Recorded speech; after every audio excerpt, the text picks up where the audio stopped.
I've been Second. to New Yeah. Orleans, and dude, it's one of the coolest cities I've been to. Like, I don't give a shit about the crime and all that Uh, crap. Like, the music, the yeah. food, the ambiance, just like Yeah. there's just Yeah. something so incredible about it, you know? And like you Yeah. you've always stuck in my head as like the artist that's very into details. Like you're a very intricate artist. And like that's like okay, Oh, thank you. that's like, no, it's not common. That's It's nice. not. Like there are artists that like are intricate That's nice. and shit, but like you've always been like a different level of that shit. Thank you. I mean, that's thank you for the attention That's to detail. There we go. That's my right response on the to that. That's very point. sweet of you to say. Mm. Yeah. I have my coffee here. Yeah. I keep on forgetting it's like It'll 3 hours earlier by you, so it's like technically still morning. well, no, it's 1:30. It's 1:30 here, so like this is I just want more coffee. I'm a little bit of an addict, I have to say. I make my coffee in a little AeroPress. Have you heard of these? No. Yeah, they're like amazing. It's like great for traveling too, but you put the coffee in here, and I do kind of like a mix of a drip method and the press method. And so I leave the coffee in. I grind my coffee. I buy whole bean, only whole bean. I get like the darkest Okay, coffee of possible. course. I grind it, I put it in here, I mix it with the hot water. I have my kettle. I don't use like microwaves or anything crazy. Some people microwave shit, and No, it's like, no, that's not how you do no. things. And so, I just let it drip I let it kind of like all drip out through the coffee. And then I put another bit of water all the way to the top, and put this, it's like a two-piece thing and then you press it down. That's what I was doing. If you watch the video, you'll see me kind of like pressing My something. That's thrust. literally what I was just doing. So I am a coffee lunatic. I'm an addict to coffee, You and I make pretty good coffee. I have don't make half-ass to coffee. say, You make good good coffee. coffee. Good You coffee. make good Yeah, coffee. I make good coffee. Yeah, yeah. There's a reason I'm addicted. Okay, it's very good. And how have you been? I oof. Because you moved, No. right? You just Well, I moved. moved to Boca. I was living in Fort Okay. Lauderdale. I'm planning on leaving at the end of the year. It seems like Colorado, but I'm not sure yet. Like I'm trying to keep my options open with. You're going to move. Yeah, I need a, like don't get me wrong, like A refresh. I mean Florida has been really good to me, but like I Hmm. There's an amazing underground scene in Florida, and I think that's what keeps people like us there. Like we find people that are like us, and we realize like, there's a lot of cool things to it, but unfortunately, like how I saw it is like there's no infrastructure in the city to support no. that so that it thrives and it grows and it becomes like a part of the city. Like I feel like, for example, I grew up in Miami Beach all my life, and so like I'm a Miami guy. And It's just, there's the venues all closed. There's nowhere to play. Everything's a house show. Cops show up. It's like it's a negative cycle, unfortunately, because there is an industry in Miami, but it's Latin. It's a Latin industry. I know. And then you have like the other people that seem to do well that are not part of that industry are like the very heavy crowd, like, like kind of like hardcore and like more shoegazy hardcore stuff. Because we have the prince of the underground. Living there, Iggy Pop. He owns Sweat Records, and so he loves Miami and he lives in Miami, and so I think through him there's like this whole mechanism of like a dark movement here that's been here for a long time, but he's kind of like the underground prince. I actually got to see him at Three Points when he He's performed. It was amazing. I mean, he's like a rock gremlin. he, He is scary. he's He's he's a perfect. he, Perfect. I love him. he is just though a crazy motherfucker. Okay, for people that are listening, all right, and don't know who Yeah. Iggy Pop is, all right. Iggy Pop is the OG, the Stooges, all right. This is the motherfucker that has peed on his audience. He's vomited on his audience. He's cut himself Yeah. in front of his audience, and he has shat on stage multiple times. Not just once, Yeah. multiple times. So he's the type of person that's just like he's the elite of artists. Like he's the most insane and crazy, and like he Yeah, hasn't calmed down. yeah. Okay, like the cocaine has kind of No, slowed down a little. he is the He's the same. same. Yeah, He's the same motherfucker from he's the '79. same. Yeah, I mean it's amazing how he's, he stayed true to himself, and I think what he does for, like, for example, he gave a nod to Palomino Blonde, and not to say that's the only reason that they're successful, but I mean I think he was a huge help. He played them on his station on BBC. He had he has like a radio station where he gives he shouts out artists and stuff like that. So he's listening, he's around, he's involved in the scene. I think he's an amazing example of what you want to be as an artist, kind of like yourself, and successful, and giving back. I mean, I think that's, because no one makes it anywhere by themselves. They always have people that are supporting them and, pushing them up. And I think that's the right attitude to have, that, you got to give back when it's smiling on you, It is. I think we talked about this before, where I personally feel that when David Bowie died, Mm, there was a death that happened because when David Bowie, people don't know this, but when David Bowie was alive, he used to donate a lot of money into the artive sector, mm, like specifically into schools, mm, to projects in different communities. I don't know exactly where the locations were, but that's what he did a lot of his life. Like he was constantly giving back to the artist community. And I think what's happened is, mm, right, you've had these legacy artists, because they're legacy artists. They've been in the industry for 40, 50 plus years. And they've been able to establish and build communities that they're in. But what's happened is that the city around them or the communities have rotted and decayed. So, mm, you know, the same idea, right? Like people are like, okay, Joe Rogan lives in Austin. Let me move to Austin so I can like become famous. You see what I mean? That's the same kind of mentality. It's mm, like mm, everybody moved to mm. Austin because Joe Rogan's living there. Like everybody, let's move to Miami because you got the whole Latin EDM community. You got Iggy Pop. You got all this shit. Yeah. That's what happened. I will say the DJs or the EDM cats, they're doing pretty well. Yeah. I mean, I think even to the detriment of the local scene in Miami. I don't live there anymore, so I can talk shit. I just You live a think, little further away than basically Miami. all I jumped the whole. You're gonna have to come across the whole country to get up in my face about this. But I think, spaces that should be preserved for artists, and basically a lot allowing for artists to be performing, are being, basically the artist is getting stabbed in the back because the DJ is just way cheaper, and so instead of basically, contributing money and injecting money into the scene so that artists can continue to perform, they're just like, you know what, whatever. And I don't even blame all of these business owners, because it's so expensive out there to have a place, and what they need are customers, and Miami, unfortunately, people don't go to Miami to go to a local bar and check out music. They just don't. They go there to shake their ass and be on the beach and shake their ass on the beach, and they want club music, and they want to party, they want to do drugs, that are not, like chill drugs. They want to be like having a crazy time. And there is that energy, I think, that people miss out on at local shows, but it's different. And I feel like, Miami's in a weird place, most definitely. And, I think one of the first things I noticed out here in LA, for one, it's massive. It is. And two, it's massive. You just keep driving and it's still LA. But I think like the other thing is just the amount of venues. Just there's so many venues, and people go out. It's not like Miami, the scene. No offense, Miami, but there's like 300, 400 people that you see at every show, pretty much. Like it's like there's like the usual suspects.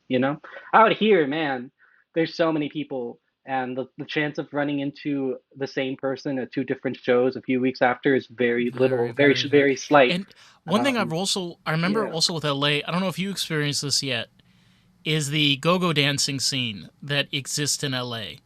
So this is very unique to the West you'll have Coast. to you'll have to recommend Okay, you have to I didn't know recommend. I this, but haven't seen that. they have this in West Hollywood and that area, like Silver Uh-huh, Lakes, uh-huh. Yeah, yeah. kind of going towards like Koreatown, like kind of going toward downtown.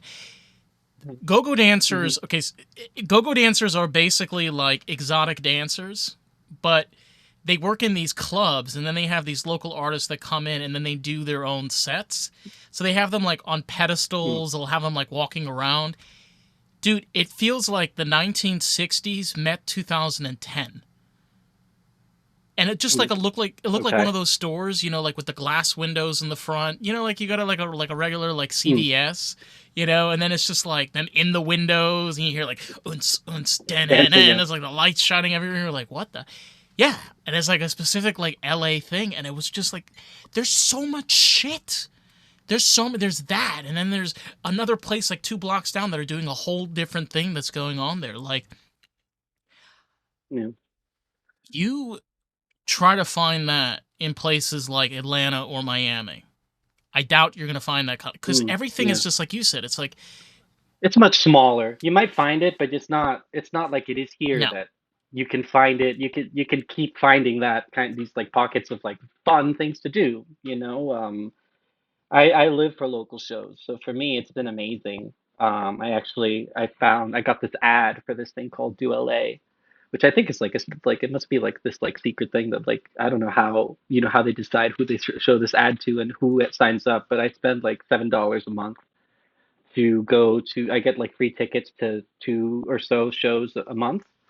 And I basically I'm finding out about different venues. I'm finding artists. I mean, I think most of the shows I've gone to so far have been pretty cool, and I've learned about some really interesting artists, and I live for that stuff. And out here, it's like that. There's a whole scene for that, just going out and finding bands and people care, and I I dig that. I will say I just moved here in November, so it's 7 months I've been out here, which is not that long. You really think about it, and I'm just barely starting to settle in. But I'm liking the change. The weather's amazing. It's like, it's hot still sometimes, but the nights are cool and the air is I cool know. always. You It's always have very to have a different sweater. desert, more You always desert have to have a weather. sweater in your car. Yeah, it's more Yeah. desert weather. Yeah, totally, totally. And I love that, honestly, personally. I really like that. I didn't like sweating in Miami. I'm not into the Miami summer. Oh, no. It's hell. Probably, and it's like 10 months of the year like that. It is. I like to say Miami has different shades of summer. When we say shades, we mean different shades of heat. So it goes from like 98 to 99, then 100, then 101, and Yeah. 102, and then goes back to 98. Those are the Yeah. shades. Yeah, and then we have 2 weeks of winter. We have 2 weeks of winter, and then it's summer again. Oh my God. It's weird because like I'm originally from New York, and New York is like a completely different Mm. scene. You know, the way that New York works, it's very Yeah. clicky in the sense where if you go into the city and you don't know locals, you're gonna go to all the Mm. touristy places because the way that they designed it is like if you're a tourist, they figure out ways of getting you into and you'll know if you're in a tourist area because if you're in a non-tourist area in New York, Mhm. they're bitching at you, they're slurring, they're throwing shit at you, they're telling you to go fuck yourself in the ass. Like that's how you know you're in a non-tourist area, ladies and gentlemen. That's New York. Uh, But New Yorkers have that kind of bitterness where they're really nasty and horrible to artists, but in a sense, it's like to kind of get you to be better, mm.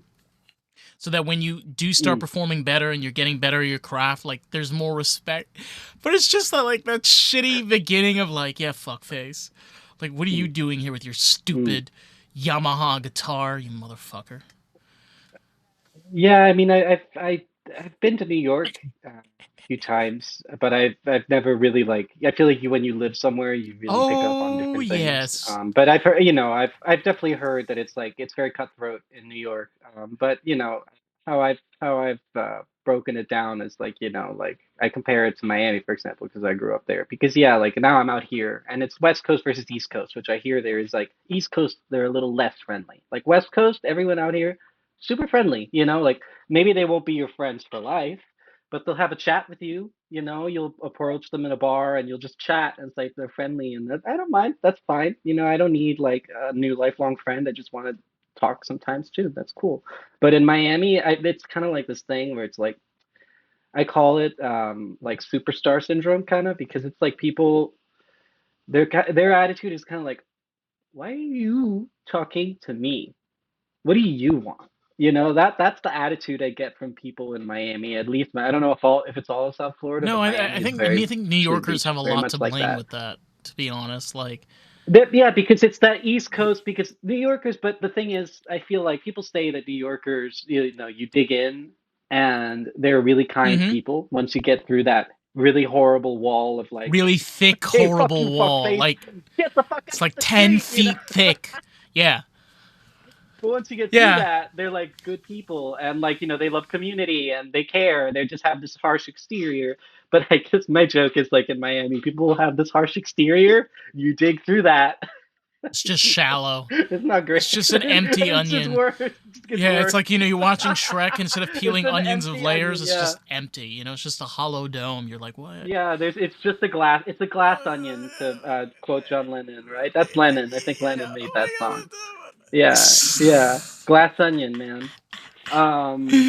Because yeah, there's fuck? nothing inside the skin.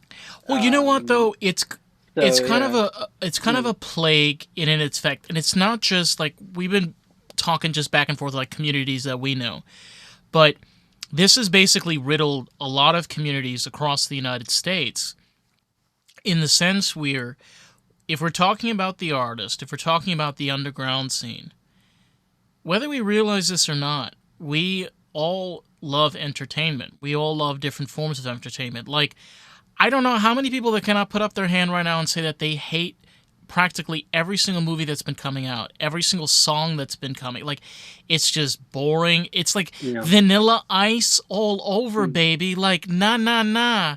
mm, Okay? yeah. I don't want vanilla ice I do 2.0. think. No. I mean, I think a lot of it is that for one, everything is getting more expensive. Two, people aren't really purchasing like the way people consume media has changed so I much. know.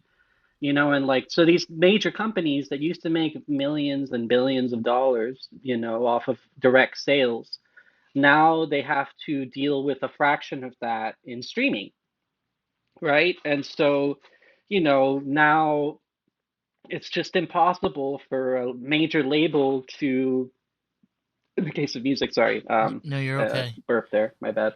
In the case of a major label, you know, like before they were selling, you know, merch and CDs and stuff like that, you know, and now it's like then it became like really only merch is what you're selling to people because and you know now things like Live Nation and Ticketmaster, you know, they basically are digging into the money, the last money that people were making in music, which is from merch. Now they're also digging into that through fees and merch fees and percentage of the merch. You know, it's disgusting. And so I think as these major companies, I get back to the point is that these major companies are struggling just as much as, you know, musician, maybe not just as much, but in the sense that like, you know, these big CEOs, for example, that are making hundreds of millions of dollars a year, maybe that's the problem. Maybe you shouldn't be paying people that much money for this company isn't worth what it used to be. And but they're dinosaurs, man. These like Universal, for example, they're a major company. You know, how are you going to tell them that they have to stop existing? You know, they're going to be like, nah, and they're going to try everything they can to make sure that that doesn't No, happen. But in the end, there's no money. There's no no, but money. like, There's really no the money. crazy part though is with Yeah. ticket pricing. Like I've been following along, like even Yeah. with Youngblood, and he was talking about this where he was trying to get his venues to be cheaper by basically doing the Mm, venue through him instead of going through a third party. And you know mm, what? Like I'm gonna be honest, it's crazy. Where it costs mm. 34, sometimes even like $200 to $300, and you know what? Like, I get it. Like, people need to be making money, but like at the same time, have we not forgotten our parents or family members that talked about going to AC/DC concerts, talked about going to Metallica, seeing Black Sabbath when they were teenagers and Mm. had no money? They could go for $10, $15. I mean, even today, it's not as expensive as like, you know, you see Taylor Swift tickets for $700 and you're like in the nosebleed, you know? Like that's crazy. Super crazy. I mean, I really just think it's it's a last grasp at people trying to make money in a system that is not, that is kind of failing because people don't go out as much because they have an entire world in their devices, We work and too much too. you don't need you could live stream. Yeah, we work too much. I think we're not making enough No. money, and every day that dollar is being devalued right now every day. So it's like, most people are really, really struggling, and these big businesses, they just are taking advantage. Honestly, like Ticketmaster, Live Nation, fuck you guys.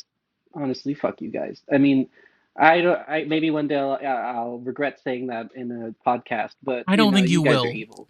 You're honestly I evil don't think you people. will.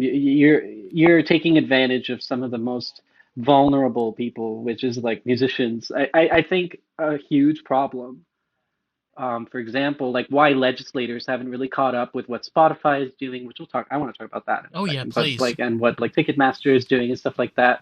But like, I think for one, like it's this concept that, oh, you're not making money as a musician. Duh, of course you're not. You're a musician. It's like, but it's like, yes, but it used to be way more than now. Like now, there's really no money, even for successful musicians. That like, I've seen the story about a girl that she got 1 million or 50 million plays or something like that, like millions on one song, and she made like a few $1,000s, and then that was the only song that really took off, and now she's like she still needs another job, like success in numbers isn't proving successful, which is like it's like kind of like it It's doesn't make sense. counterintuitive. But wait, okay, so now, yeah, and but let me now shit on Okay, Spotify. Well, not we're shit on. narrowing I'm it gonna just down. bring Okay, we're we're gonna sinking the talk Titanic about right what now. Okay, yes, let's do it. we're going to talk about what Spotify is doing. Okay, so this is messed up because, for one, it was already messed up when, I don't know if you read about this. I forgot I think it was a ghost in the algorithm or something like that. A story broke out about Spotify. A journalist had basically investigated Spotify's behavior, right? And they found out that what Spotify was doing is they were, because their playlists were so successful, right? And they used to be curated by people on their team to find artists to, basically get artists to be heard by other people. And they would mix them with already successful artists, and they were a great way to be discovered on Spotify because people would save those playlists and listen to them all the time and find new artists by saving them, right? And so it basically, they realized that there's a business here and we can take advantage of that. And so what they started to do is they started to basically create music. They would have sessions with musicians. They would pay the musicians for all the rights of the music, and they would be like, "I want you guys to make a song that sounds kind of like this song. Like for example, like New York by Jay Z. I want it to sound kind of like New York by Jay Z, but not really. All right." And then so Spotify would have a shell company pay for that, right? And then they own the rights, and Spotify is in cahoots with this like shadow corporation or little company that is recording these songs. And then they would put those songs, they would tell the people that were curating the playlist, you have to put this song in your playlist, right? And so Spotify is creating songs that they own, putting them on their playlists, and then paying themselves the royalties for the streaming of those songs, right? And there's only so much money that they make every year. So they're taking part of that pot and giving it back to themselves. So that is uh, taken to the next level by AI, because now what they're doing is they're using AI to make a song without the art. So now there's no artist recording the fake music that they're proliferating on their playlist. Now they're just going straight and using AI to make those songs. So there's no artist involved. There's no real music involved. It's just machines and money. And a lot of their playlisters that didn't like this, they got fired or they quit because they refused to do this. And so they would just hire people that would do it. You just get rid of the ones that say no, and you get a new person that's like, yes, boss. Even easier. It's like they don't even really have to think. They just kind of curate the playlist and update it with whatever Spotify is saying they have to update it with. So they're using these artists with clout to bring attention to their songs, which are fake songs by fake artists now, that make them money when they're streamed. So it's a racket. That is the definition of a racket when you are creating a business and a product that you are buying yourself and paying yourself to make. And why Congress allows it to happen, I think it's because they're all old. They don't even get it. It's like, what? I still listen to vinyl. I still listen to CDs or whatever. Like, I don't. It's My grandson loves a Spotify it, subscription or whatever. I don't know what they think, but it's like it's that. How is insane. that It's legal? insane. How is that legal? And it's also delusional. It's a It's racket. delusional also because I realized this as an indie podcaster when the guy that the podcast place that I use for mostly getting guests on is Podmatch. And the guy that created the program, he was talking about how there are a lot of we use hosts, so RSS hosts, in order to get our podcast out online. A lot of them are Yeah. not as true as they make themselves out to be. So, turns out I used to be on Anchor, which is basically now podcasters for Spotify. And Yeah. I didn't know this. It turns out that Spotify had where you join their RSS feed, and in their contract, they own the rights to your podcast. Yeah. So that means that they could take your content future down the road and then reproduce it for whatever they want to reproduce it. I said, fuck this shit. I got off of there. I now use Captivate, which is locally owned and operated in the UK. They're my RSS host. Nice. And Nice. you wouldn't know this shit unless like somebody did the educated information like Alex to figure out exactly what is going on with these hosts. Like, they are not only taking advantage of actors and actresses, they're taking advantage of musicians and artists, but they're also taking advantage of podcasters. We don't even make money. Everybody. I mean, we don't even make money. Yeah. It's Yeah. crazy. Yeah. Yeah. I think there's a lot of undersight and oversight. I guess it's both. It's just like people not looking and people kind of looking over what it seems to be a completely, unfair system. Um, Right. I think people like us that have to deal with it know. But, like how do we get the general population to give a shit? Because for them, they're paying $15. You know what I mean? Like they're paying the $15 and that's going to Spotify and they just want their content. To a consumer, how do you explain the unfairness? It's like, well, I'm paying for it, or I have to hear ads.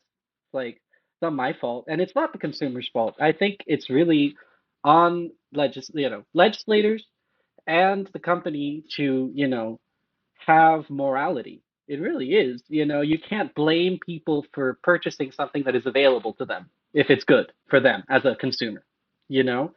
And so, it just, but there has to be some kind of medium point where people are just taking advantage of creators and people that make content and produce content of all forms. And I think there's a lack of money throughout all of that. Are you good? No, it's just smoker lungs. Yeah, yeah, yeah. Yeah, sorry. Yeah, Thank Gesundheit. you. No, you're good, you're good. But I I shouldn't be think coughing. I think that kind of I was starting to trail off, so it's okay. That actually brings me back. It's just like, it's unfair. I don't know how else to square it other than it's Well, unfair. the thing that you realize, right, and we don't really talk about her because, she's been dead for so many years, is Whitney Houston. And I think Whitney Houston is like the greatest example of this, where they find journalists, you have articles, they find ways of like twisting her story, well, she didn't make some of her famous hits, she didn't write the music, so she didn't really like, it's not really her song, like, and it's daunting because here you have a woman that went through abysmal hell, struggled mentally and physically for years on end, worked her freaking butt off, abused by producers, abused by her own label, abused by her fellow like abused by every single person, found up dead in a pool. And her memory is just just whiplash of just bullshit on top of bullshit. And it's like, she died how many years ago? And look what the fuck they did to her. Imagine the kind of shit what they're doing to people now. Yeah. Yeah. Well, what people end up like, what happens to a lot of artists nowadays, because it used to be, you would get a piece of paper to sign as an artist, a young artist, and you would maybe read it, but if you read it, you knew you were giving away all your rights, right, to the music, and you were just kind of like you were owned by these labels, right? And but then, right, you would do that, and if you were good, you would make a lot of money. The label would make a lot of money, and you would become famous, right? It was like The ping Bruce ping pong. Like Springsteen story. if you know Yeah, what you're yeah. doing and you're a good artist, like Led Zeppelin too. Actually, they're a very rare version. I don't know if you saw that. There's a new movie about them called Becoming Led Zeppelin on Netflix. I highly recommend it. It was very very good. But I didn't know fully, and I've read books about them and stuff. I was a huge Zeppelin nerd in high school, like crazy. Love their music. And so I didn't even know this, that they wrote their first album, and they got, because they were so successful, and maybe it was the second album that this happened with, but I think it was the first. They were so successful and people liked them so much that they had the leverage to be like, look, so you get to put your name on this, but we own the rights to the music. So they're one of the first, bands from back then to own their own music. But like, you know, that was not common, and more common than not, someone would shark you in, because you think about it, the music business, it started as a con artist thing. It's like musicians never really needed managers, really. Like they kind of do, but it's like it started with someone being like, you know what, there's money here, and realizing that they could take advantage of this person that felt like they needed them. And I feel like we've never really gotten past that stage where it's kind of like a little bit mafioso. It's like a little bit like you sign here and then make you a star, baby. It's like and people would sign away, but then they would become stars, some of them, right? Nowadays, what happens is you get this 360 deal, right? And they only give you that deal if you already have millions of people watching you on TikTok or whatever, and you're like taking off on a social media app.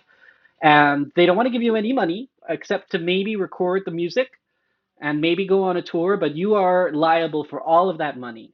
And then you go on tour, and you have all of these fees, and all, especially with Live Nation and Ticketmaster, you have all these fees on top of playing there, that the people that go have to pay, and that brings down the amount of people that want to go.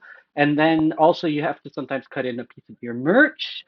And so at the end of the day, you usually don't make back the money from the album and the tour. And then what happens is you're in the hole. And if you're not still taking off on social media, just forget about you.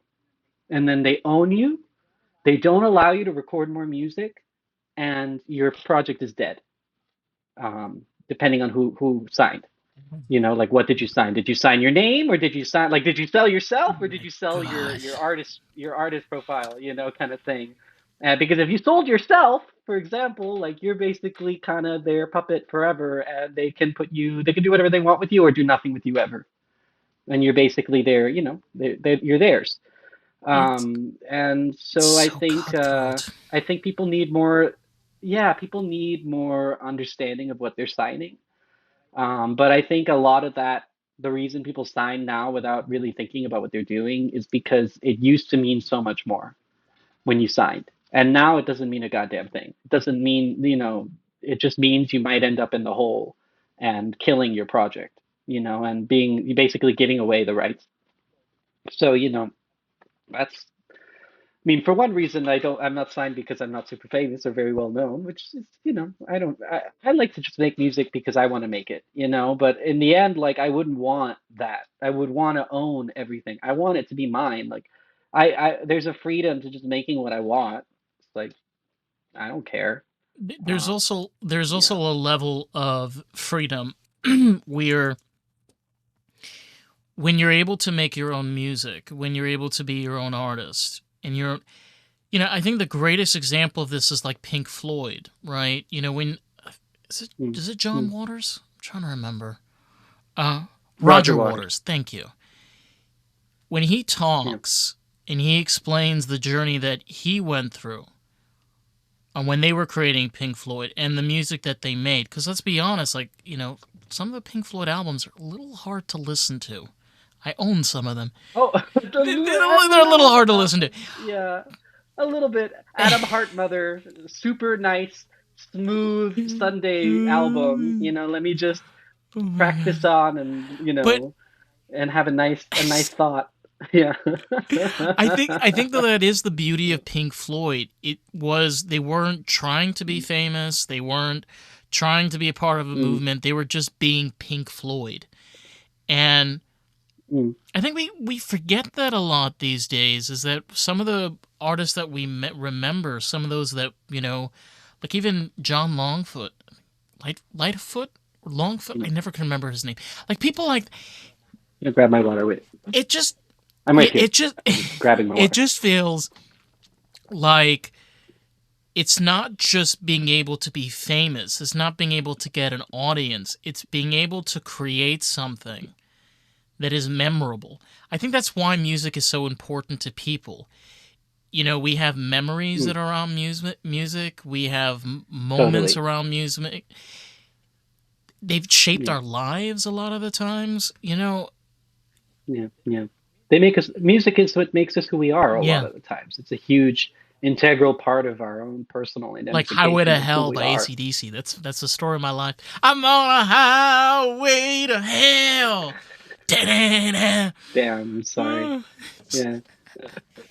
Every time you're on I-95, yeah, that's what you're every thinking. time. Every time. I gotta put it on. I have a Mustang, so like I gotta Oh, put it on like oh full no, no. blast. Yeah, you gotta put down the Yeah. windows and go And the full top. blast Yeah, yeah, yeah, in yeah, yeah. 3 mile per hour wheel bumper traffic. Which, by the You way, know, people don't understand this. Like, this is 90-degree heat. every other hour. So, like, in South Florida, like, Yeah, around the yeah. summertime, like, there's every other hour's traffic. So you're driving, and you're like, la, la, la, la. Like, holy No. shit. You're, like, crunching down on those brakes. And then, like, 20 minutes later, it's fine. Yeah, yeah. I mean, Soft it's also purple. very aggressive. So like moving out here, I do Oh, drive LA out is here. crazy. I ship LA out my is car when fucking I move. crazy. Yeah, it's crazy, but people are not as like there's assholes everywhere. All right. There are nasty drivers everywhere, but it's not like Miami because I grew up there and people are scary. Like driving on the highway in Miami is scary because everyone's playing chicken. Everyone's like, They're not even either looking. you're not going to get in my way or else I'll hit you, or it's like, or you're not going to hit me because you're too scared to hit me, and they just do it anyways. Like you're about to hit them and they keep going with it. They're just like, okay, I don't care. Hit me. Come on, do it. Or, get in my way, sure. I joke. I think in California, I've noticed people are That's more so shocking. like when I honk, when someone's about to cut me off, they go back. They're like, oh, I'm so sorry. I Hmm. never would see that in Miami. I always expect them to just do it Oh anyways no, while I you're would take honking. LA. They're just I like, would take LA over Miami any day. Like, I'll take New York over Miami that's any. New York driving It's is insane. scary. But It's I grew, different. It's block to block traffic. and especially when you're on the like the thing about like the parkways and like the Garden State Mm, Parkway, like there is no slowing down. Okay, there's none of this bullshit of like figuring out where you're getting off the left. Like, no, no, you do that shit, you're getting in an yeah, accident. And like I joke about this shit, like yeah. if you take people from South Florida and you put them in Boston, okay, or anywhere in Massachusetts, Hmm. I promise you the amount of car accidents on those highways, because in Massachusetts, they don't stop. Okay? Like if you in Yeah, the middle or the left lane and you're going 40 miles an hour, they're not slowing down. They got great insurance, okay? yeah, They know how to scam yeah. the auto insurance companies over there. So they got great insurance. They're not afraid of you. They'll slam right in there. They're like, I need a new Honda Civic anyway. Like, oh my god. It's just like, man, the fucking like the culture, I'm serious, like the whole story of the Florida man, like Gator Country, all that shit, like I thought that was all myth. And then I move out here and I'm like, No, these people live it's even in worse. Delulu land. Okay, like they live I mean, in Gotham City. They live in another reality. yeah, two people, there are two, yeah, well, two people have had their face eaten in Miami in two different occasions by different people on bath salts. Like that is all you need to know about Miami. It will happen there. If you think people wouldn't do that, they will most definitely do it. They will do anything. You will find any sort of crazy mishap in Miami. I think I don't know if it's just the heat, makes people The crazy. Gators. It's also got like this whole Vice, the Gators, it's got this Vice City, background, and I think that's never really gotten out. It's always had this mythology of being like a lawless place where anything goes. It's like just shy of Las Vegas kind of Sin City vibe. Just shy of it. It's just more I would say even more Latinos than Las Vegas, The even though I'm cool sure it's thing, full. I've been a couple times. I know it's full of Latinos the too, cool but thing though, I like you about know. Las Vegas, like honestly, over South Florida, is like persis- specifically when we're dealing with the adult entertainment scene. It's a lot more prevalent in Mm. Las Vegas. It's actually one of the largest hubs, Oh yeah, and yeah, definitely. Yeah. I've never been to Las Vegas, but the people I've met and the people that I've spoken to and the things that I've seen, it's very respectful out there. It's like everybody has their warehouse, Mm. they have their cameras, there's no kids. If like school is out, like nobody's taking out any naked bullshit. Like everybody's respectful, and I kind of Mm. appreciate that too, because like, hey man, we're all adults, right? We all got needs and Yeah. shit. But at the same time, I'm I'm just just working. working. I'm just Yeah. working. Like there's kids Yeah. going around the streets. All right, we're not gonna take out any of the plastic dolls from Tokyo. Okay, we're gonna leave them in the station Yeah. wagon in the back. Leave it for later. Yeah. I, Yeah. My pillows, my body pillows stay at home, okay? Yeah. how many body pillows? That's the question. It's like how many can you fit? It's like 6. Too many. I know. Too I many, yeah. know. And they keep coming. Who needs a bed anymore? Just You just thinking, sleep on body yes. pillows. Oh my god. No, but you know what though? Like I get it. It's like it's no shit or anything. It's like being able to find your community. Because I think that's something that gets lost a lot of the times is being able to Mm. collaborate. You know, like you Mm. said, it's where you Mm. have these organizations that are taking advantage of people anyway, right? So if the only thing left that we Mm. have as people is people, because like it's just humans against machine at this point. Doesn't it make more sense if we kind of band together instead of like doing it on our own? Because I feel like the more we try to like Yeah. I separate, think like I, I really, yeah. I think that's the most important thing. Something that I always, took pride in and was always, something that I thought, but especially when I was in the local scene in Miami, is, we bring each other up. Like, you got to support the people that are doing the thing around you because, it's only together that you guys build something. If everyone is kind of infighting and, trying to be better than everyone and, not really building something, it's like you're screwed, man. You're screwed. You can't do it on your own. Especially not without like it's all about money. It's all about money and it's all about power.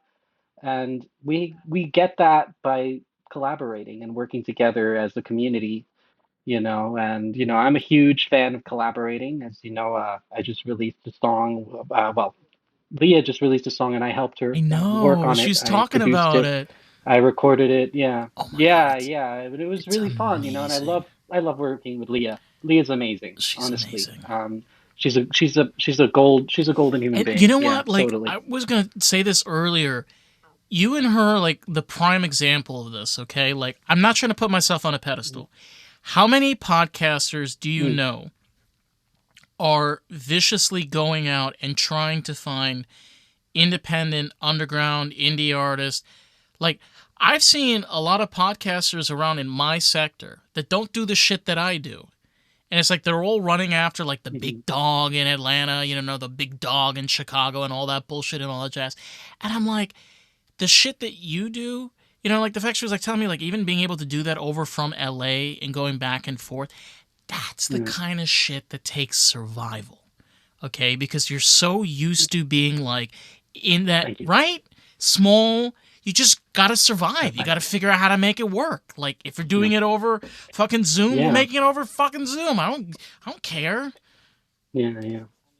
I mean, how that happened was I actually didn't know I was going to move when I first Oh started shit, working. Like I did Leah and not know I that. had agreed we wanted to work on it. Yeah, yeah, actually, like basically an opportunity popped. I was trying to move and I was trying to find a place out here, and an opportunity popped up out of nowhere that basically took me off guard. And I had like 2.5 months to get ready, and so, it was Oh just my like god. it was insane because I basically I told Leah and I was like, "What do you want to do?" She was like, "Come over and we'll record me and we'll just do it, and it was a really lovely experience. I recorded her vocals and her guitar. She had a ukulele there and I played a little ukulele and and did some backups there. It started raining around the end of the Of session, course. so she was like, "Oh, it's raining," and I was like, "We're gonna record that right now." And so you hear the rain, and that's actually the rain that happened right after we finished recording everything. And so, it just kind of giving it that ambience. I love picking it like I don't know if you've heard my first album, but my first album, Sun and Moon, I recorded when I was between the ages of 15 and 17. I was in high school. I was in like 2011 through 2013 or so, and it released in 2014.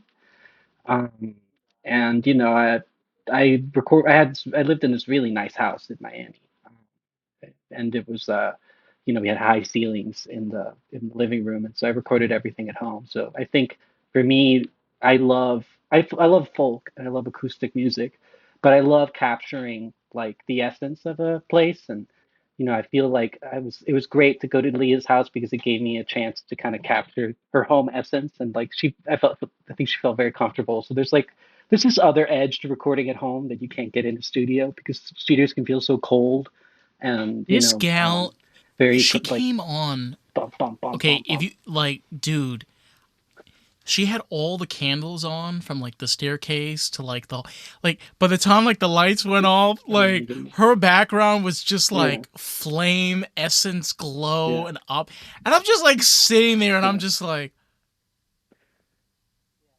yeah. Her home is lovely, honestly, and her and her I new know, husband.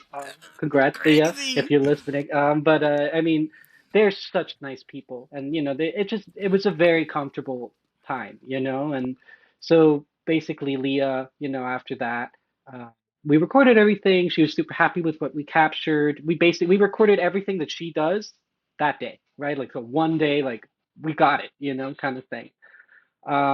And then she hit me up and she was like, like I kind of want like a little bit more here. I want it to like be build a little more. I want some extra Yes, Leah. lines on the guitars, Okay, So yeah, I'm yeah. like, all right, I It's pull out the mic and I record myself in my little. I live in a little studio, which I'd show you if it wasn't a total complete That's fucking okay. mess right now. But I don't want you to We'll see. leave it to our And imagination. and so yeah, yeah, yeah. There's a messy bed, unmade bed. I was just recording something, so there's two mics just hanging out in the Life middle of of an my, artist. it's a Yeah. mess here. Life of an artist, and everything is. I think for me, at least, how I work, it's very spontaneous. Unfortunately, and fortunately, I mean, I guess fortunately, I'm able to capture myself in those moments. Sometimes. But for me, art is always very spontaneous when it's going to be good. I can't really plan when I'm going to feel like I want to make something. I just have learned to give myself the space to, just do it, on a weekend. Like if I like right now before we did this, I was like writing a song, and it's like I just felt like it, and I'm working on some well, it's not really top secret because Ooh, I guess I can talk ooh. about this. I'm working on what I think will be my fifth album. So what's crazy about that is that I'm almost done recording my third album, which I will also mix and master. It's called Nebula, and I think it sounds great. It's very different from everything else I've released so far. A You're lot more mature, yeah, I think. something I want to throw out Um, there. You're gonna notice that Brennan is very yeah. much celestial, very up, very Oh, much up in the thank you. universe. Yeah. Especially with the naming and the design patterns and stuff. I'm like, all right, this man really loves stars and the universe, and you do. Like, and I think it's really cool Yeah, because like there's yeah, something yeah. really cool about Thank you. astrology. Oh, yeah, totally. I mean, I think there's so much to outer space, and it's really where we come from. In the end of the day, we are, as Carl Sagan would say, I'm a Saganite. I love Carl Sagan. I don't blame you. He would say we are space dust, or we're made. I don't know if that's a direct quote. Maybe he said we're made of space dust, or did he say we are space dust? Anyways, the point being, we are made of actual space dust, that as everything is, stardust. I mean, so I think. I have this very artistic inclination towards that concept of stars and nature. I love nature. Um, Even though I am a city boy, I do love chasing after this idyllic nature fantasy thing. I grew up listening to a lot of Devendra Banhart and Animal You Collective, should go up to and Fleet you should go up Foxes. to San Bernardino. There's like if you go up in that Mm, area, they have like more of like the mountain trails and the stuff. LA is like yeah, people do not understand this, and I remember that yeah, the it's city. weird. It's like one place is a city, the next minute you're in a forest, the next second you're in a desert, and then the next Yeah. second you're in snow. You got everything here, and then the beach is over. Yeah, You got a couple yeah. beaches too. You have all, yeah, every part of nature Is is like a literally in one few 30 minutes place. away from It's each other. Yeah, bananas. It makes yeah, no sense. yeah, yeah. Yeah, it is very true. I still have to break into the local nature scene, and it's just time. I think like I'm just barely settling in, and so I got to meet more people, find opportunities to kind of like you really shouldn't go hiking alone, for example, because there's like wild cats and shit No, like you that should will kill not. you. So it's not safe. Yeah, you really should be going with a buddy at least. And so Somebody. it's like yeah, I really do hope to explore that part soon too, But I think my biggest thing has been I just get recommendations from people or online, and I love going to restaurants. The food scene out here is amazing. It really is. But I realized I kind of cut myself off Mm. there because I was going to f finalize that thought. I'm technically I have a fourth album in the works as well that I'm also writing. But that one is like it's like heavy and dark rock, very intense, um, uh, completely different Are from the other, from my are third you having album, like a and also very different from this fifth album that I'm okay, working so this is on. how my brain is processing this. So it's kind of like it's like the Velvet Underground. You Yeah. get like the first album with the Velvet Underground and Nico, and then the second one, which I think is White Light, White Heat, or something like hmm that. hmm So it's like White Heat. I think it yeah, is White is Heat. it like Yeah. that? Is it like from like we got like the Velvet Underground Nico like for the third album, and then In a way, we yeah. got like the second album, which was just like what? Yeah, Yeah, in a way, I am kind of like I love the concept of duality, and I think that every one thing is two, and I think my duality is I am very chipper and sweet and yeah, kind, but I also I brood. I'm very broody. I'm actually a quarter Irish, right? So I have that darkness of the you old have the timey, Guinness, you have you the know, Guinness gene. yeah, yeah, like the old country kind of like very dark, sinister, very like wry and dry and broody. I have that side to me as well, and so I feel Yeah, like this fourth album I'm working on is very much exploring that. But then now what I'm working on now is I'm working on all three at the same time, which is funny. But this new one is all acoustic, and so I really want to make another acoustic album, very similar to the vibe of my first album in a sense, but just like a lot more grown up. And I want to make it, you know, as natural sounding as possible, acoustic stuff. I'm starting to consider arranging some strings for it so I can record maybe a little, a quartet or something while I, to add Get a some viola depth to in things so there. it doesn't feel too Yeah. simple. Yeah, yeah, no, the cello, viola, violin, double violin kind of thing. It's like I love arranging music. I love like putting together ideas. I love strings in general. But so I actually what I'm doing is I'm putting that music as I'm working on it from that album on SoundCloud. So this fifth album, it's technically already out there, and I have like the first demo versions of a couple of songs kind of just sitting there. And I'm gonna be updating it as I go. Jesus. I think that's the benefit of no one listening, really. It's like I have very few listeners. Like I get some listeners on SoundCloud. I will say that algorithm works a lot better for me. But especially compared to Spotify, which is like, man, like they're not trying to get you discovered. Like unless you kind of like break through somehow on social media, no one's gonna find you on No, and I mean, Spotify. Like you got to do the work I yourself. found Yeah. out, that YouTube was basically hiding my content. And it's primarily because of the topics and the people that I talk to. So I decided to move on to Rumble and Substack. Guess what? My numbers jumped up like Wow. crazy. And Wow. I'm Yeah. not like trying to put any hate. Like I know that they use an algorithm and they do all that shit, but that's what they do. They limit people like us because we're unique. We have at least like originality. Like holy shit. Like I cannot even believe that's something that you have to even say. Like you're original. Yeah. You're not AI. You're not some like fucking Universal Productions, Warner Yeah. Brothers sandwich. Yeah. You know. You're not a shill.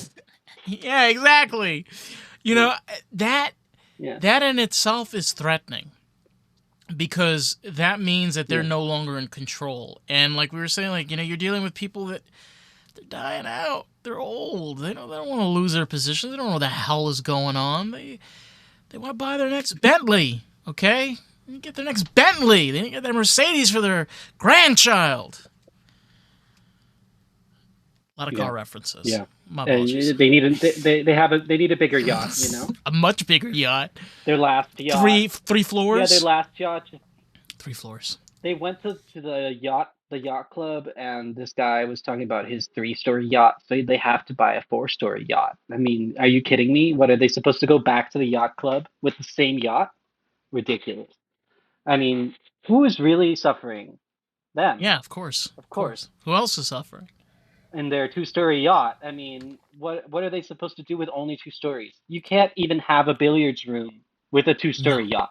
Can you believe that? You need at least a third story to fit a that is billiards room. unacceptable. You That is know, unacceptable.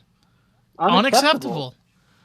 I am willing to let them take all of my money if it means that they can get that billiard room on the 3rd story, and then a movie theater on the fourth. You lower it in with a crane. That's all, that's why I wake up in the morning. It's like, how am I going to get Danny Eck richer? How am I going to get him? How am I going to make Daddy happy, and so that he can, buy himself nice Oh things? god. It's Um, it's like the reverse parental it support. It's like, I'm paying support to Daddy. it's it's wild Um, because if you look at even on the real estate side of it, right? Because I've met people like this. You'll have those people that will deal mhm, with real estate, and they're all about the numbers, and they're all about the profit margins, and the da da da, da and the this and then you get like those real people that like they literally sit down with you, and they're like, okay, what do you need? All right, you need something around this price point. mhm, Okay, I got you. How many bedrooms are you looking for? Okay, cool. Are you open to maybe some options and stuff so we can figure this out? Cool. And they like figure out this whole plan for you and like take you from property to property, like figure out exact just that extra step of being like eye to eye, like we're in this together. That shows mhm. me that you're like passionate of what you do. Like, okay, you're really serious about like this is what you really do as a profession. It's like becomes so normal that people just do shit just because it's money. It's like, well, Well, that's the developers in Miami. Let me just say that. Like that's literally they're throwing up buildings that are sinking at an incredibly fast rate just because. they're going to turn a profit very quick. It's Um, stupid. so it's well, And it's stupid or genius. and What it's can I like you say? I keep mean, who's stupid if they're winning? and they're built. So here's the craziest Yeah. part, right? They've been building like since you've left, like they've been going crazy with it. They've been building like luxury apartment complexes everywhere, and they're empty. Mhm. Most of them, They're they're empty. They're empty. empty, and they're getting emptier because of Trump, because of Trump, because of his policies, because of ICE. All this shit that's going on. I mean, I'm in LA, man. They're kidnapping people off the street every day. Uh, and that's going to start happening in Miami. I think I'm really sorry to say. I think that they're cracking down. Miami, they just voted to allow police to, basically cooperate with ICE and that they are an arm of ICE. Same thing with state police. So it's like, By the way, it's coming, man. Whatever's coming, it's and by the way, coming. like a lot of people think like, oh my god, like majority of people are here illegal. There are a lot of people that are illegal, but believe it or not, like I've lived down here, and a lot of people that I've met that have immigrated here, they're legal. Some of them are waiting for their paper, like some of them are waiting Yeah, for their green card or in the process, or whatever. Some of them have already completed that shit. and that's Yeah, yeah, and that those are the people they're going after. I mean, I think, sorry to start talking politics, but I think like, I don't even think this is politics. This is human. These are human rights. They're human rights. This is not politics. It's like these people, they wanted to do this shock and awe campaign showing hundreds of thousands of illegal immigrants getting removed. And then they realized they couldn't do it because there are no records on these people. So how do they find them? Where are they? So okay, let's just go to Home Depot and just like pick apart from the ones that are there. If they're brown, shut it down. Literally, that's what they're doing. And they're just like picking up brown people. That's what they're doing. They're just looking around or hearing an accent or hearing you speak Spanish, and they're like, "Where are you from?"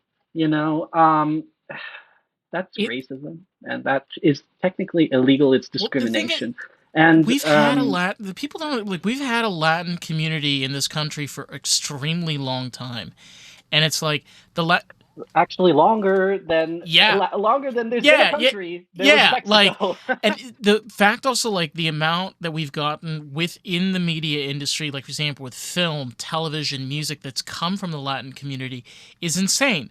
But at the same time, it's like, I am an American and I come from an immigrant family. I know a lot of immigrants. A lot of the people I know are here legally. Like, even people that come from Cuba, Yeah, a lot of them are here legally. They have legal papers. You yeah, know, yeah. look, there are cases. My dad remembers people that came over here when they had the whole fiasco after Escobar was killed Yeah. in Colombia. So they escaped to the United States. So they had to wait a couple of years before they got their papers. So they were technically in this country legally for like 7 to 10 years.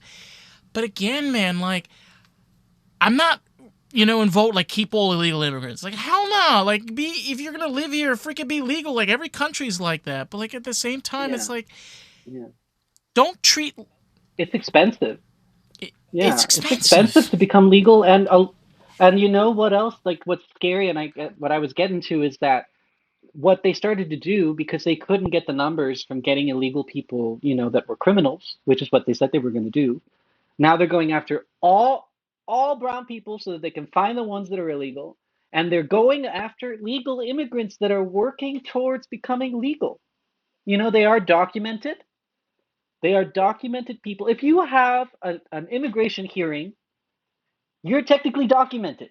You exist. That is the point of Hmm. documentation. You're not a citizen yet, but that's what you're literally working towards. It's like, it's evil what they're doing. And it's all coming from this guy, Stephen Miller. He's, he kind of looks like Nosferatu, like a evil vampire, literally. I've never seen him in the sun, let me just say that. Not for prolonged periods of No. time. I have seen him shed his skin, Oh though, my I'm pretty god, like a sure. lizard. One of those lizard I mean, people from the it's funny. sewers. Yeah, exactly. They were talking about lizard people. Well, now we just voted them Oh in, and my the lizard god. people are in the But office. that's why And like um, I say this as like a libertarian. It's one of those where you have to be able to like shift your mind in politics, right?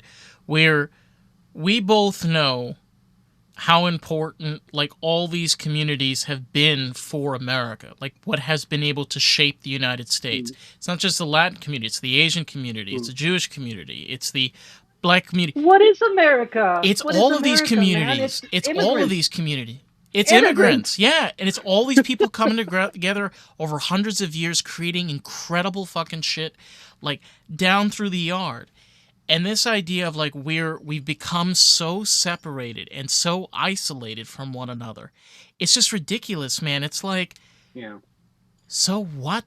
It's on I purpose, know it's man. on purpose. It's on purpose. It's fucking crazy. Yeah, yeah. They want us to separate. They want us to have these little squabbles about social issues so that we don't consider the fact that they're taking away our rights or reducing them or, taking away like funding for health care or child care or city, What ordinances healthcare? like building roads and like, yeah, exactly. I Like mean, what healthcare? it's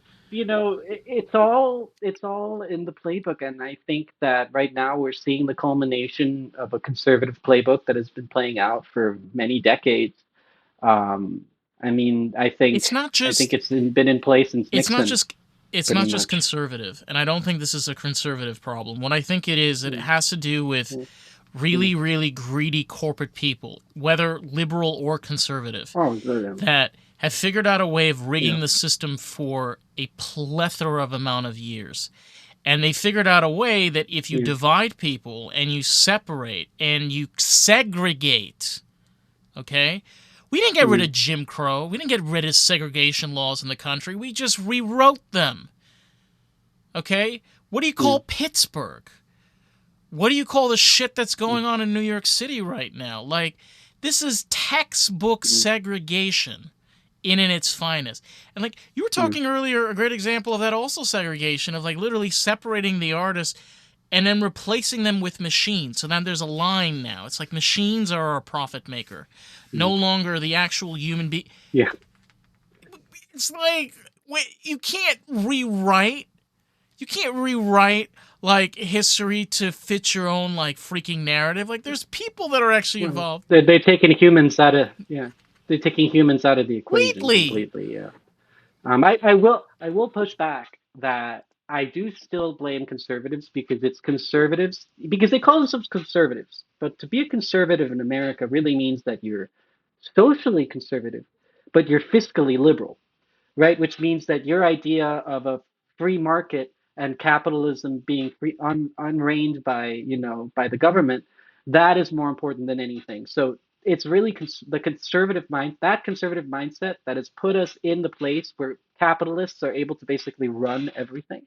I think Citizens United, which was voted in by a Democrat, or passed during a Democrat during Obama, how I see it, it's like, he really thought potentially that because at that time, I don't know if you remember when Obama was president, what corporations were doing is they were playing the good guys. They were like, oh, we're pro equity, we're pro equality, everyone should get paid fairly. Yes, yes, yes, we Yeah. care about Hmm. society.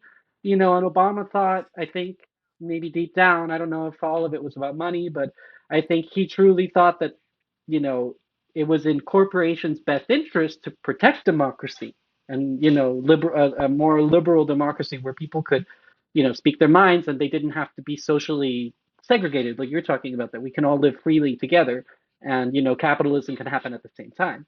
But what we've gotten instead are these crazy man babies that run these giant corporations that are too big to fail, realizing that they are the oligarchs of our society and propping up people like Trump, and supporting him because in the end, it benefits these CEOs that are making, and the boards that are making insane But profits. that's Same thing with the people in government. They're like people trading stocks, right before collapse because they know no, that the president is going to and change this law yeah. or that law or incorporate this new, executive order. That should be illegal. How can you say that, someone with insider information that is in Congress is like it's supposed to, like, Martha Stewart went to jail for that shit. But you've got people like Marjorie Taylor Greene, and even Stephen Miller making millions of dollars off of their insider information, and it's fine because they are the insider. Well, You know, so it's they're so inside that it's okay. It's it's like, crazy though, because here's the twisted side of it, right? Where in order to get any possible type of change, you need to be able to have somebody crazy to be at the helm, because let's be honest, like in my personal view, like presidents are just puppets. They're just fancy dress puppets. The real people that are behind those teams are their cabinets. It's the people that are running in the yeah, background. You mm, know, totally. There's a huge thing to that. I always thought like when people would criticize Obama or it was their Biden or they cabinet. loved Obama or Biden, it's It's like the it's a team. cabinet. It's like they have a team of Yeah. people. It's not like the president does No. everything. He tells He people to talks to do stuff people. and then they Yeah. do it. That's You it. know, he talks to people. You know, But that's it. when you get Yeah. somebody like, for example, like you get somebody like RFK, which, for example, I grew up in New York, and I remember when this was before I was born, but this was kind of a thing when I was growing up. They basically poisoned our water supply for like 40 years, and they didn't tell Mm, anybody. And then he blew mm, that like off the wow. lid. So then he had to like make it a public thing. It was on Mm, PBS, and then we were all told as a kid and wow. all this shit. He blew the lid on that crap. And like obviously there are things that he does that is pretty questionable, but there are other things that he does that no other person in his position has done before. And then you then ask yourself the question, hang on a minute. If nobody else has ever been able to do the same things he's done before, that means that they've been motivated. They've been given money to keep their mouths shut, Mm, to allow them to keep on doing the crap mm, and the shit that they're doing. That's the fucked up part. It's like you need to have basically craziness to bring mm. in a little bit of normalcy, just slightly, just enough, just enough taste of the Manuka honey, from Erewhon for $129. Here's a little taste. Mm, mm, just a little taste. Yeah, man. I mean, on a positive spin, I think people are Yeah, realizing they this. are. People are starting to. I mean, I thought the No Kings protest kind of really showed how many people are against what's happening right now. I think this concept of a silent majority is ludicrous. There is no silent majority. They're just a very loud minority. I think most people are good people, are more liberal-minded people that don't really care if someone is gay or if they're trans or that what their ethnicity is. They just want to live a safe, affordable life, happy with the people that they love. That's pretty much what everybody wants, and most people don't think that they get that by bringing other people down, No, and and by mistreating no, and people, you know what? The you know. saddest part is like even for example in the gay community, the amount of separation and Mm, isolation that exists, like especially around the trans community. Like I've been the person, like I've met two trans people in my life. They were wonderful people. I had great experiences. Like, and it's just insane when people start adding all of this crap. And I just say, are you trans? Is this your problem? Okay, you're not. All right, so it's not your problem. How It's does not your it problem. yeah, like how does it affect you? But I mean that's part of the whole thing because we were talking about divisions. Like that's one of the main, it makes certain people uncomfortable, and conservatives, Most really, trans, mostly mo- conservatives, even though there are most real also trans people, people on the m- Democrats most side. real trans people are Yeah. some of the most respectful people you will ever meet. They're Oh, not totally. they're not. I mean, they're Yeah, just they're just people, people. man. There's assholes Yeah. too, but it's like they're people, and I don't think that they should be, put on a different pedestal just because they're different. And but I think people that want to separate us and divide us, and have a squabbling between each other on social issues, what they're really doing in the dark is taking away our rights, all of us, and fucking us in the back, stabbing us in the back, fucking and stabbing us in the back. That's a way worse. It's like someone stabs you and then fucks you from behind. It's like that's what I feel like a lot of politicians are doing right now, and they're benefiting from it at the same time. They're getting paid to stab you and fuck you in the back. There's And it's like, what? the libertarian slogan is "Don't tread on me." And that line is the like example, like being stabbed in the back. It's like, hey, listen, motherfucker, don't tread on me. It's like I drew the line. Mm-hmm. You know, Mm-hmm. and my mentality on this crap is simple as this: is like, if I live in a community, this is a place that I live. This is a place that I care about. I don't give a shit about what the government is doing. If you're affecting my community, my place where I'm living, I will fight you tooth and nail. You come to my door and you threaten me, I will shoot you in the face point blank. End of story. You know, like there's no because like Uh, again, my mentality is that we live in a place that is a melting pot. We should be focused on our communities, the places that we were living, the stuff that inspires us, the stuff that makes us feel alive as individuals. All this other shit can go out the door. I don't give a I You know mm, what? The more you start questioning and analyzing people, the less you get to enjoy being around other people. It mm, feels very yeah. un-American, to be honest. Yeah. Oh, totally. I mean, I think that America, the whole concept is in question right now because really what I think what it started was it's a big conversation about democracy. And that's what started this, beautiful idea for a country, which is, that we are all immigrants and, people aren't persecuted here for who they are and they're allowed to be themselves. And, I think those are huge hallmarks of what America is supposed to be, and through education and through time, we've learned that the people that originally started this country, what they thought determined personhood was not necessarily accurate. And everyone's a person, everyone's a human being, everyone has the same level of authority and should have the same level of authority over their own lives, and should not be persecuted. And I think we've lost a lot of that sense, unfortunately. Um, but maybe it was never there. Maybe this is just the best we've got so far. We've got cameras now and we can see how intense some opinions are. Social media also amplifies the worst of the worst, I think. Not very long ago, Facebook was probably because they used to be super blue and very, like, oh, we're super, we're against hate speech and we're going to limit all of this stuff. And I think then they realized their money start making money. It's like, no, no, no, we got to bring back these crazy lunatics. And actually now Mark Zuckerberg admitted it, that they're making fake people, bots themselves, AI bots to become part of the social media landscape. And his thinking is like everyone needs 15 friends.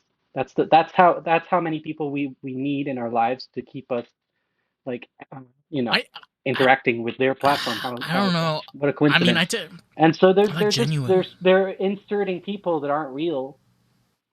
I What, like sorry? genuine relationships with people. That's the thing, I don't think it's about.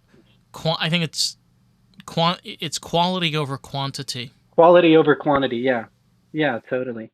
But Mark doesn't agree with that. No, All he's ever wanted is I friends. Poor mean, dude. he's got a hot And so Chinese wife. So what do you want from him? And he makes hot babies. So, well, no, I don't know. I've heard some stuff. Maybe they're not so close oh anymore. really?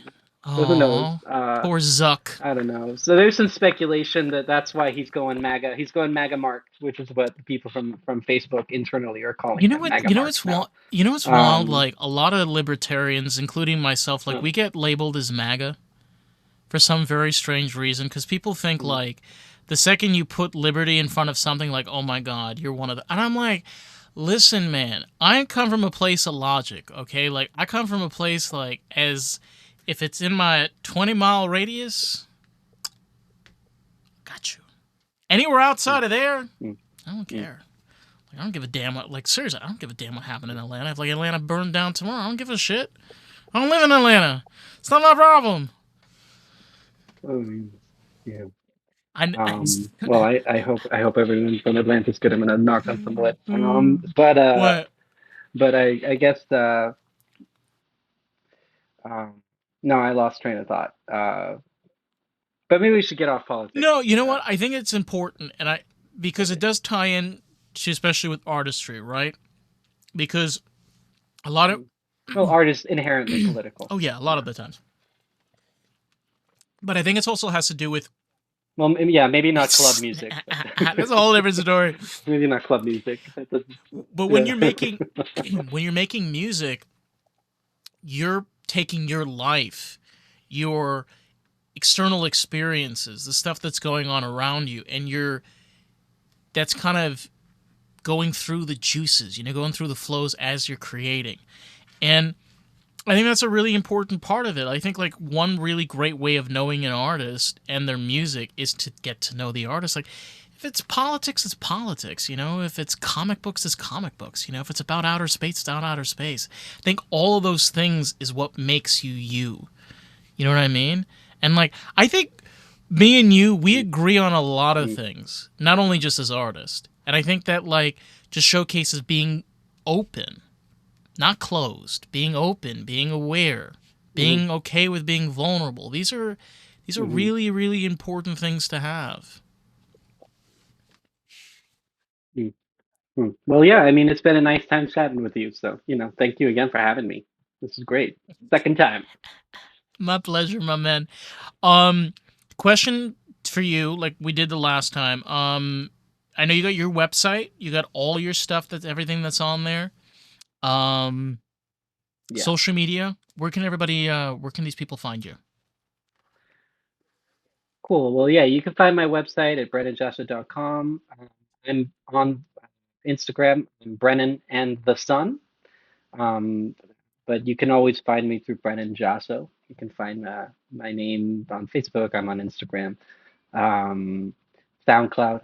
You can check out that little EP that I have. I have 2 songs right now that are in the works that I'm releasing things as I'm working on them for that new album. And there's gonna be more. Who knows what I it'll end up know. being? So I'm gonna be around, and I'm gonna keep making music. I hope I can work with Leah again soon. We're already talking about, oh, maybe there's something new. So I'm very happy about how the song "Hello Claire" came Oh, it was out, amazing. and so thank you so much. So I'm gonna keep writing. I'm gonna keep working on stuff. I think that's all. So yeah, I'm I gonna think be that's around. awesome, man. And like I remember a while back you were doing some music also in Spanish, which I thought was like really cool. Mm. Uh, I'm Mexican, so yeah, and I thought that was like really amazing because like it yeah. kind of felt like a little ancient. It felt like a little modern. It felt a little like meditative at the Mm. same time. I think that's the best thing, honestly, is just to keep on going, just try to throw as much creativity as you possibly can. And a lot of times, you do land on the gold mine, be able to find like the balance, right? Well, I think unfortunately the gold mine now in music, it's very questionable if there's any gold there.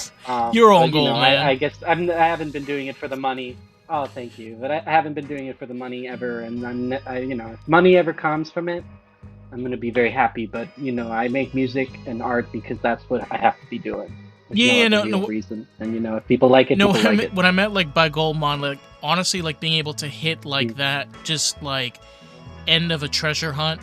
That just feeling of like you've mm, accomplished something that you're proud of. Like you feel like that level of success. you know. That's something like is better than money. I know it's crazy because like rent, like money pays for rent and groceries and all that bullshit. Oh yeah, in a lot of But ways. that other Yeah, side of yeah. that, Of course, yeah. I'm lucky I have a job, but yeah. I'm looking. Yeah, I'm lucky. I mean, I think as musicians need jobs nowadays. Like, there's no money. It's very hard. No, I'm sorry. no, no, Didn't no. mean to It's interrupt you. totally true, man. Like I'm right now working my way into the automotive industry. Like you just got to be able to figure out Mm, how to be able to balance that stuff. And you know what? Sometimes if you need to balance it, you got to balance it. It's just one of the many obstacles that get thrown at you. yeah, Yeah, totally. I think we're all just doing the best we can. 100%, man. Well, listen, I gotta say, I appreciate you coming on like second time. Damn! Oh my god, it's been too long. Like Thank you I for feel having like me. it was like been like It's been a 2 minute. years since the last time we did this. It's been 2 years. It's been 2 years. 2023 is when I released all those singles, and I think that's when I Yeah, talked to you. I think it came out in November, if I'm not mistaken, or sometime around there. Somewhere Yeah. around then. I But think again, so. man, thank you so much for coming on and like Yeah. sharing. And again, to anybody out there, if you want, check out Hello Claire. It is a fantastic song. It's amazing. Thank you. But anyway, Congrats, Leah. Congrats, Leah. Oh my god, she's a fucking legend. I hope she I want to see her on the top, on the very just. We're gonna be alive to see that.